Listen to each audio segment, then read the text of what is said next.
آمد مصطفیٰ مرحبا مرحبا، آمد مصطفیٰ مرحبا مرحبا مرحبا، صدقار کی آمد مرحبا، دلدار کی آمد مرحبا، صدقار کی آمد مرحبا، دلدار کی آمد مرحبا، آقا کی آمد مرحبا، داتا کی آمد مرحبا، ذرا جھوم کے بولو مرحبا، ذرا پیارے سے بولو مرحبا، ذرا جھوم جھوم کے پیارے پیارے سے بولو بولو بولو بولو مرحبا مرحبا مرحبا، بار سجانے نے اسا بستیاں ملاڑیاں نے، سرکار دی آمد تے اسا خوشیاں مناڑیاں نے، سرکار دی آمد تے اسا خوشیاں منا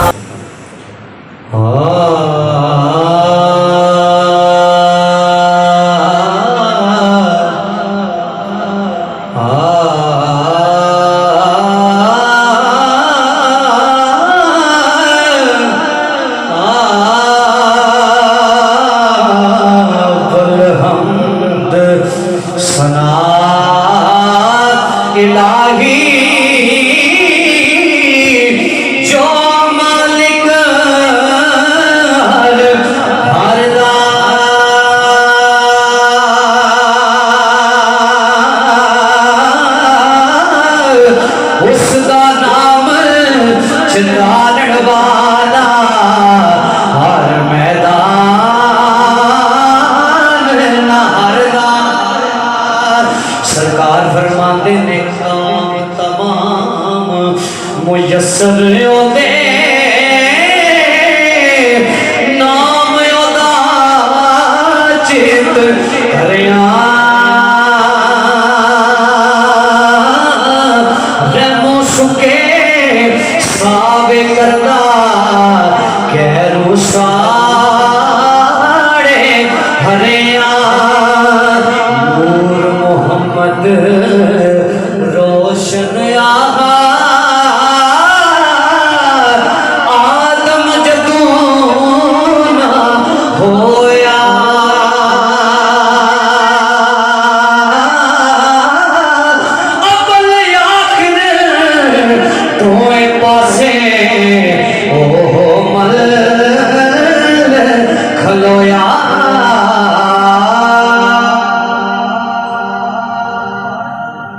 ماشاءاللہ یہ تھے ہماری بابر ندیم نیازی صاحب، بڑے خوبصورت انداز میں آقا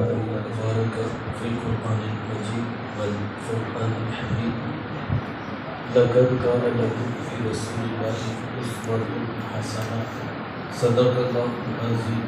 اللهم صل على سيدنا ومولانا محمد وبارك وسلم. حمد و صلاۃ کے بعد عزتوں کی مسند پر جلوہ فراز عالی مرتبہ ذی وقار محترم محتشم علماء کرام اور واجب الاحترام ذوی الاحتشام برادران اسلام، السلام علیکم ورحمۃ اللہ وبرکاتہ۔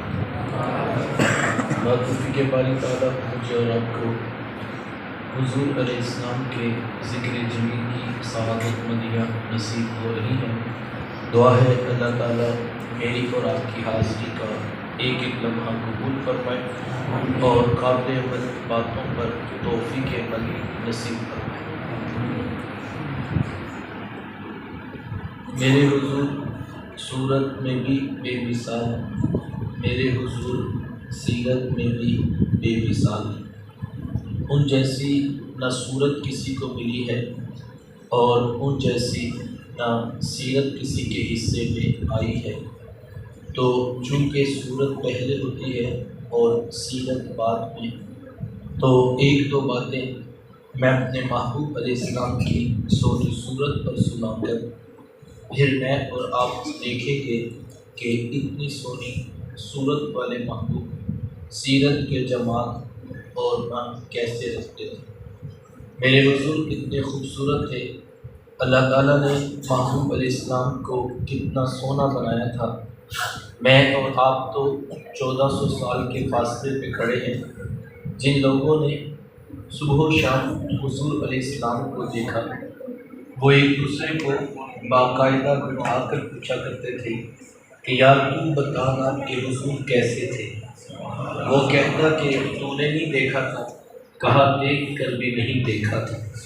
حضرت عمر بن عاص رضی اللہ تعالیٰ عنہ فرماتے ہیں اگر تم مجھ سے کہو نا کہ حضور علیہ السلام کے حسن کا نقشہ کھینچو، فرماتے ہیں ماں اتق میرے اندر طاقت ہی نہیں۔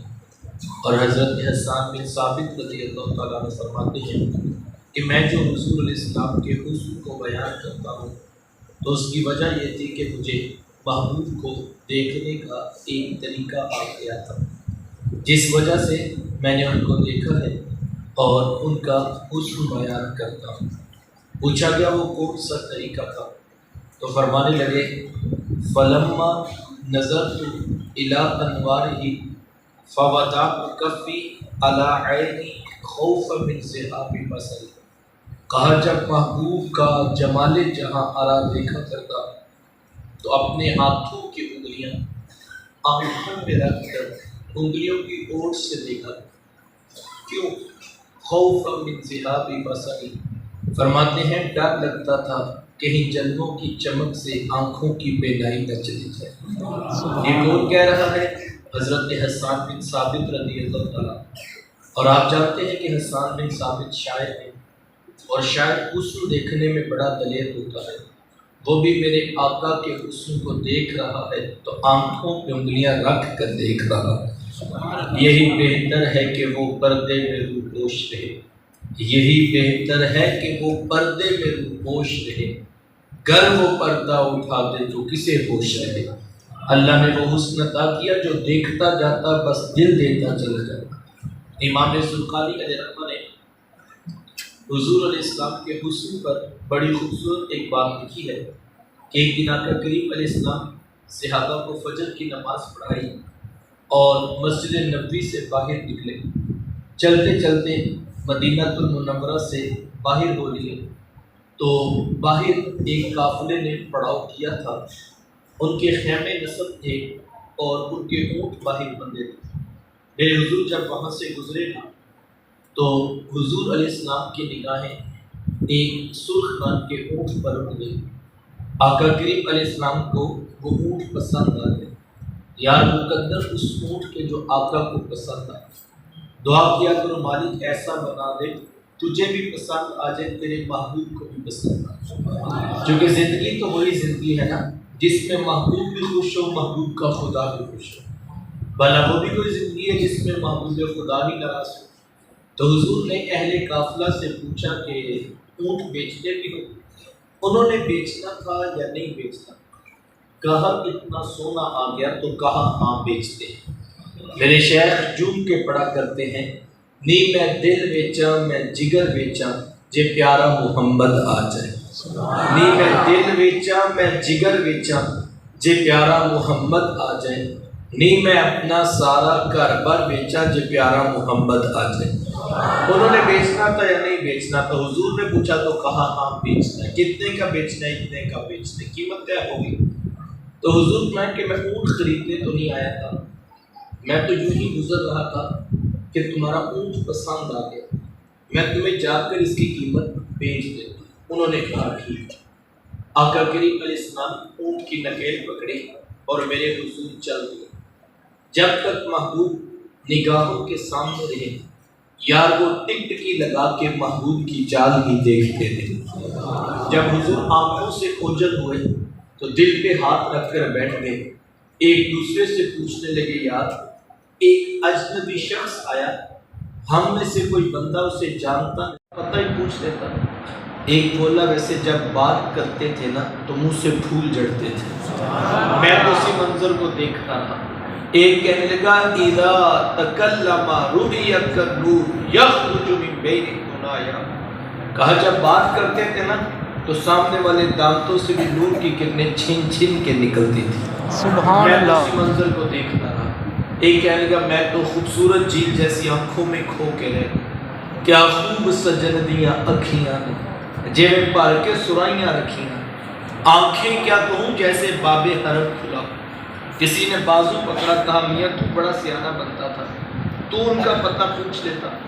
وہ کہنے لگا یار میں تو خمدار زلفیں دیکھتا رہ گیا، مجھے بھی ہوش نہ آیا کہ میں ہی ان کا پتہ پوچھ لیتا۔ تو ہجے میرا یاد نہیں ڈٹھا، جنوں ویکھ کے چند شرماوے، ادھی راتی دن چڑھ جاوے، جو رخ تو نقاب اٹھاوے، جو نکلے سیر کرن سارا گلشن سیس نواوے، جو ہاتھ بھلا وچ رکھدا ہاتھ بھلا تو ود جاوے، نین نشیلے مست رسیلے وچ سونا کجل سہاوے، آنکھ اگڑے تے انج پیا جاوے جویں میں خانہ کھل جاوے، توبہ توبہ حسن سجن دا چال نہ چلی جاوے، بجلی ڈردی لشک نہ مارے متا بید بھی ہو جاوے، علم خدا نے اینا دیتا عقلہ وچ نہ آوے، عقل خدا نے اینی دیتی علمہ وچ نہ آوے، کیے جاز نظر وچ ہو دی جو آوے بک جاوے، خلق عہدے نے بولی دنیا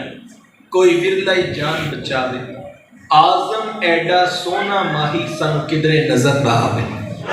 حضرت شیمہ کا سر فخر سے بلند ہو جاتا اور وہ حضور علیہ السلام کو سینے سے چمٹا لیتی اور دعا دیتی ربنا اب خیلانا محمد، انشاءاللہ میرے ویر محمد کو نظر نہ لگے۔ آج میں دیکھ رہی ہوں بچوں کا سردار ہے، کل اپنی آنکھوں سے دیکھوں جوانوں کا بھی سردار بنے۔ زندگی کے لیل و نہار گزرتے گئے، حضرت شیمہ کی شادی ہو گئی۔ مدنی دور کی کہانی ہے۔ اتفاق یہ ہوا کہ جس قبیلے میں حضرت شیمہ کی شادی ہوئی، حضور علیہ السلام کے صحابہ کی لڑائی اور جنگ اسی قبیلے میں ہوئی۔ ان کے کچھ بندے قتل کر دیے اور کچھ کو قیدی بنا کر صحابہ اپنے ساتھ لیا۔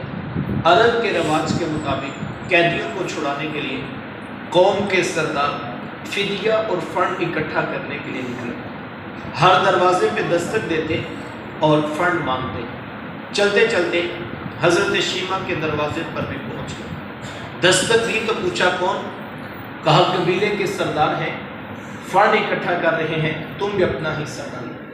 پوچھا یہ فنڈ کس لیے اکٹھا ہو رہا ہے، یہ رقم کیوں جمع کی جا رہی ہے؟ تو کہا کہ مدینے میں ایک شخص ہے، ادعائے نبوت رکھتا ہے، اس نے ہمارے لوگ پکڑ لیے ہیں، ہم نے اپنے قیدی چھڑانے ہیں۔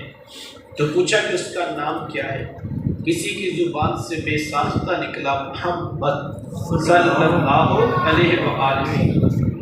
ایک عرصے کے بعد حضور علیہ السلام کا نام سنا تو آنکھوں میں آنسو آ گئے۔ کہا انہوں نے تمہارے بندے پکڑے؟ کہا ہاں انہوں نے ہمارے لوگ پکڑے۔ کہا پھر فنڈ اکٹھا کرنا چھوڑو، صرف مجھے ساتھ لے چلو۔ کہا تم کیا کرو گی؟ کہا تمہارے قیدی چھڑا کے لو۔ کہا تم ان کو جانتی ہو؟ کہا ہاں ہاں، تمہیں نہیں پتا، وہ میرے بچپن کے ویر اور بھائی لگتے ہیں، میں تمہارے قیدی چھڑا کے دکھاؤں۔ حضرت شیمہ قبیلے کے سرداروں کو ساتھ لیا اور حضور علیہ السلام کے خیمہ نوری کی طرف سفر شروع کیا۔ یہ وہ وقت تھا جب عدد کی آیات نازل ہو چکی۔ خبردار میرے رسول کی آواز سے آواز بھی اونچی، ورنہ زندگی کی ساری کمائی غارت کر کے رکھ دو۔ صحابہ ننگی تلواروں سے در حبیب پہ پہرا دے رہے۔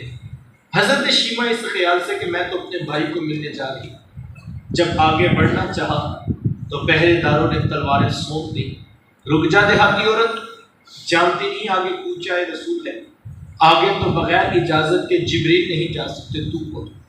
روایت میں آتا ہے جب راستہ روک دیا، تلواریں سونپ دی، تو حضرت شیمہ نے وہ ہاتھ سے تلوار کو جھٹک کے کہا خلو سبیلی وعلموا انا اخت نبی، کہا میری راہیں چھوڑ دو، جانتے نہیں میں تمہارے نبی کی باجی اور بہن لگتی ہوں۔ یہ آواز کانوں میں پڑی، صحابہ کی آنکھوں پر پلکوں کی چلمنے آ گئی، نگاہیں نیچی کر لی، تلواریں پیچھے ہٹا لی۔ حضرت شیمہ پورے پروٹوکول سے حضور علیہ السلام کے خیمہ نوری میں داخل ہوئی۔ میرے حضور جب دور سے بہن کو آتے دیکھا، حضور اٹھ کر استقبال کیا، مرحبا خوش آمدید پیش کرتے ہوئے فرمایا میری بہن آج کدھر کو آنا ہوا؟ عرض کیا حضور آپ کے بندوں نے ہمارے کچھ لوگ پکڑ لیے ہیں، میں ان قیدیوں کو چھڑانے کے لیے آئی ہوں۔ سنو سنو بھائیوں، اللہ کے رسول نے کیا ارشاد فرمایا؟ حضور فرمایا میری بہن تو نے آنے کی زحمت کیوں گوارا کی؟ تو گھر بیٹھے بھی پیغام بھیج دیتی، میں محمد تیرے کہنے پہ ہی ساروں کو چھوڑ دیتا۔ سبحان اللہ، زمانے کو عقلاً بتایا دروازے پر بہن کا آنا کتنا معتبر ہو۔ پھر چند جوڑے، کچھ گھوڑے، بہت سارا ساز و سامان لیا اور میرے حضور خود بہن کو چھوڑنے کے لیے دروازے تک تشریف لے آئے۔ صحابہ نگاہیں نیچی کیے، محبوب علیہ السلام کے ادب میں کھڑے تھے کہ حضور میں صحابہ میں جب بھی قیدی چھوڑا کرتا ہوں پہلے تم سے مشاورت کیا کرتا ہوں، آج پہلا موقع ہے، میں قیدی بھی چھوڑ رہا ہوں اور میں نے مشورہ بھی نہیں کیا ہے۔ عرض کی اے بندہ نواز، آپ مالک کل کائنات ہیں، آپ جو چاہیں کریں، ہم کون ہوتے ہیں بھلا درمیان میں مشورہ دینے والے؟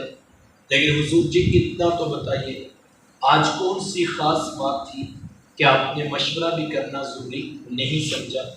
حضور میں صحابہ آج میرے دروازے پر میری بہن آ گئی تھی، اور جب بہنیں دروازے پہ آ جائیں اللہ کا رسول انہیں خالی نہیں موڑا کرتا۔ زمانے کو عملاً بہن کا رشتہ میرے محبوب علیہ السلام کی دہلیز سے ملا ہے۔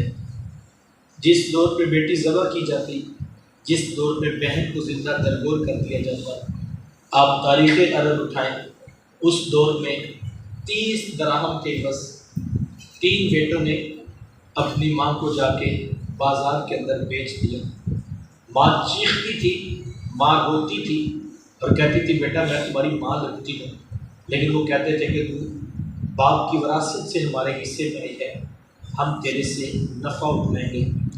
جس دور میں ماں جیسا مقدس رشتہ بھی بازاروں اور منڈیوں میں بک جاتا ہوگا، اس دور میں عورت کی کیا حیثیت ہو۔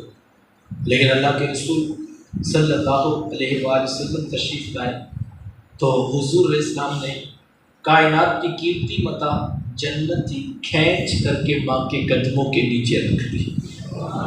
حضور علیہ السلام تشریف فرما تھے، صحابہ پاس بیٹھے تھے، دور سے ایک بوڑھی خاتون کو اپنی طرف آتے دیکھا، آقا کریم علیہ السلام کی نظر پڑی تو میرے حضور اٹھ کھڑے ہوئے، میری ماں پکارتے ہوئے اور دوڑ لگاتے ہوئے ان کے قریب پہنچے، پھر کندھوں سے وہ چادر اتار کر نیچے زمین پر بچھا دی جسے میں اور آپ کائنات کا قیمتی اثاثہ سمجھتے ہیں۔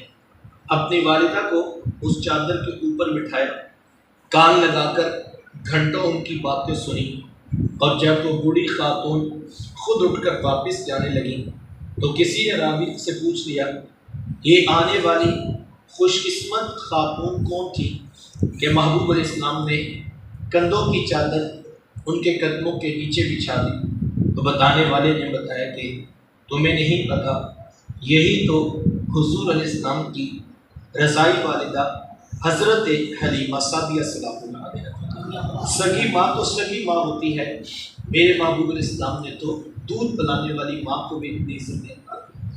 آقا کریم علیہ السلام ایک دن صحابہ کو نماز پڑھانے آئے، تاحد نگاہ صحابہ نے اٹھ کر حضور کا استقبال کیا، محبتوں برا یہ رجوع دیکھا تو آنکھوں میں آنسو آ گئے، ایک ٹھنڈی آہ بڑی اور کیا فرمایا، کاش آج میرے ماں باپ بھی زندہ ہوتے یا ان میں سے کوئی ایک ہی زندہ ہوتا، پھر میں لوگوں کو نماز عشاء پڑھا رہا ہوتا، اس میں سورہ فاتحہ کی تلاوت کر رہا ہوتا، پھر میری ماں کو میرے ساتھ کوئی کام یاد آ جاتا، وہ دروازے پہ آتی، چلمن سرکاتی، اپنے میٹھے اور پیار بھرے لہجے میں فرماتی، اے بنی محمد، میرے بیٹے محمد میری بات کو سنو۔ کہا لوگوں میں نماز کا مصلح چھوڑ کر پہلے ماں کی بات کو سن لیتا، زمانے کو ماں کا رشتہ میرے محبوب کی دہلیز سے ملا ہے۔ توجہ چاہوں گا، جس دور میں بیٹی ذبح کی جا رہی تھی، جس دور میں بہن زندہ درگور کر دی جاتی، جس دور میں ماں جیسا رشتہ بھی منڈیوں اور بازاروں میں بک جاتا، اس دور میں بیوی کی کیا حیثیت ہوگی؟ جبکہ آج کے اس تہذیب یافتہ دور میں بھی کچھ لوگ بیوی کو پاؤں کا جوتا خیال کرتے ہیں، یہ زمانہ جاہلیت کی بات ہے۔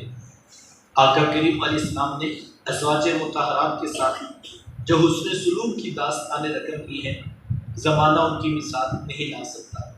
کسی کو میرے حضور حمیرہ کہہ کے پکارتے ہیں، کسی کے لیے بکری کا بچہ ذبح کرتے ہیں اور گوشت کے مختلف ٹکڑے ان کی سہیلیوں کے ہاں بیچتے ہیں۔